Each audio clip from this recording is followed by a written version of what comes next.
ఏంటి అసలు మీడియాలో ప్రవీణ్ అన్న కనిపించడం చాలా అరుదు. ఎందుకని అసలు అంటే మీడియా ఫోబియా అనే ఏమన్నా? అలా ఏం లేదన్నా, మీడియా లేకుండా ఎలా అన్నా మా సినిమాల ప్రమోషన్ అంటే అది. ఇంటర్వ్యూలు ఇవన్నీ చాలా తక్కువ అనమాట. మీరు ఎక్కువ పని చేసుకుంటూ వెళ్ళిపోతుంటారు కానీ. పని అని కదన్నా, ఎక్కువ భయపడింది టు బీ ఫ్రాంక్ నీకు చెప్పడానికి. నీ ఇంటర్వ్యూ ఇచ్చి వెళ్ళిన తర్వాత యూట్యూబ్లో చిన్న చిన్న క్లిప్లు కట్ చేసి తమ్నైల్స్ పెడతారు కదన్నా, ఓకే. అవి చాలా దారుణంగా ఉంటాయండి. అవి ఎవరు పెడతారో నాకు తెలియదు, కానీ దానికి భయపడి ఇంతకాలం యూట్యూబ్ ఇంటర్వ్యూలు ఇవ్వలేదన్న అసలు. ఓకే. సో ఇవాళ థ్యాంక్ యూ నీకు నాకు ఓకే. పెద్ద పెద్ద వాళ్ళు అడిగితే కూడా సార్ మీకు దండం పెడతా, ఇది పరిస్థితి.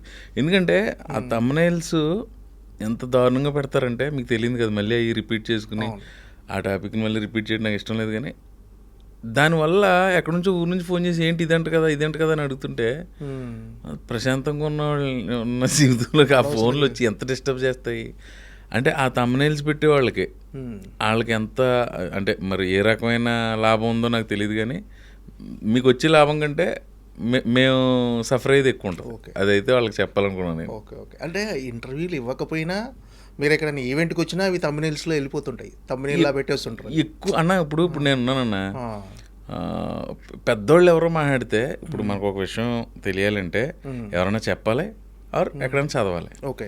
మనం అంత జీవిత సారాన్ని ఏమి కాసి పడబోచ్చు అని చెప్పడానికి ఇంకా టైం ఉంది. చెప్పే వయసు వచ్చినప్పుడు చెప్దాం. పెద్దోళ్ళు చెప్పింది వింటూ ఉంటాను, నేను ఎక్కువ వింటాను. అందుకే మన ఆడియో ఫంక్షన్లో కూడా ఎక్కువ థ్యాంక్స్ చెప్పేసి సినిమా ఆశీర్వదించడానికి అంతవరకే మాడతాను నేను పెద్దగా.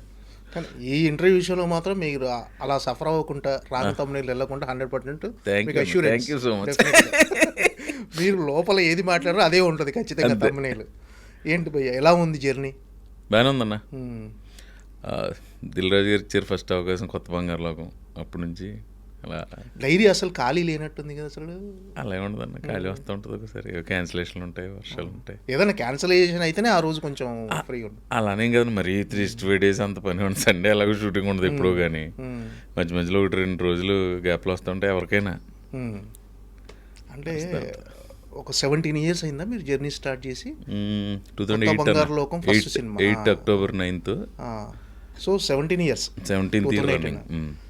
ఈ 17 years జర్నీ చూసుకుంటే ఏమనిపిస్తుంది అంటే ఇప్పుడు తెలుగు సినిమా ఇండస్ట్రీలో ఉన్న ది బెస్ట్ కమెడియన్స్లో ప్రవీణ్ ఒకరు. ఈ జర్నీ చూసుకుంటే ఎలా అనిపిస్తుంది 17 years ఒక్కసారి వెనక్కి తిరిగి చూసుకుంటే? అంటే నాకే కదన్నా, ఏ ఆర్టిస్ట్కైనా టెక్నీషియన్కైనా ఒక సంవత్సరం క్రితం చేసిన అవుట్పుట్ పెర్ఫార్మెన్స్ ఇంకోటి చూసుకుంటే ఇక్కడ ఇంకా బాగా చేయాల్సిందే అనిపిస్తుంది. 17 years కాదు 34 years తర్వాత నువ్వు ఈ క్వశ్చన్ నన్ను అడిగినా ఇంకా నాకు ఏదో చేయాలనే తపనే ఉంటుంది. అది లేకపోతే నేను జర్నీ చేయలేను. బట్ కొంత సాటిస్ఫాక్షన్, ఇక్కడికి వచ్చి 200 సినిమాలు చేసి మనం తెలుగు సినిమా ఇండస్ట్రీలోకి వచ్చి అంటే అది ఖచ్చితంగా భగవంతుడి ఆశీర్వాదం. ఆ సాటిస్ఫాక్షన్ అయితే ఉంది. ఇంకా ఏదో చేయాలని ఇది ఉంటుంది కదా, అది లేకపోతే జర్నీ కంటిన్యూ. తెలుగు సినీ పరిశ్రమలో మీకంటూ ఒక మార్క్ అయితే ఉంది డెఫినెట్గా కమెడియన్గా.